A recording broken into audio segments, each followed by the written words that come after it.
C'est le Premier ministre qui a dévoilé la nouvelle identité visuelle et la nouvelle orientation de Business Mauritius. Fondée en 2015, cette entité, qui regroupe près de 1200 membres du secteur privé, souhaite consolider son travail d'équipe avec l'État pour l'avancement du pays. 3 commissions ont ainsi été mises sur pied. Elles devraient favoriser le dialogue entre l'industrie, l'État et la société générale. L'économie, c'est important, mais il faut aussi travailler sur le capital social, comme on appelle, donc c'est-à-dire la valeur humaine dans l'entreprise, et également la dimension de la durabilité. Donc nous avons créé un Sustainability Commission qui va apporter tout son soutien dans tout ce qui concerne non seulement l'environnement, mais aussi l'inclusion des plus démunis. Nous partageons la vision de faire de Maurice un high income economy et d'ouverture vers la région. Et Maurice aussi doit se restructure pour ça. Le Premier ministre s'est réjoui de cette volonté affichée du privé à collaborer avec l'État. Pravin Jugnauth a parlé d'une économie globale en pleine mutation, citant notamment une montée inquiétante du protectionnisme. Le chef du gouvernement a toutefois tenu à rassurer le secteur privé de l'appui du gouvernement. En attestent diverses mesures visant à faciliter les affaires. We must in fact be doubly concerned about the rise of protectionism because as it impacts on our trade, it may also hold back our industrialization process. But Mauritius must not and will not fall to the temptations of protectionist pressures. Mauritius will not crawl back into this protective shell.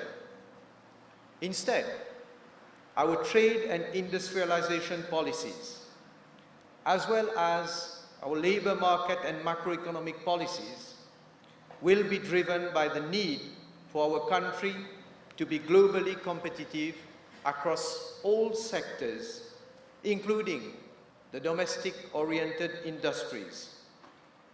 And our policies will also be firmly anchored to the foundation of free market and economic openness. Government and Business Mauritius are also working together on the ease of doing business with a deep sense of urgency, for we must, in the years to come, climb to a higher ranking on the ease of doing business.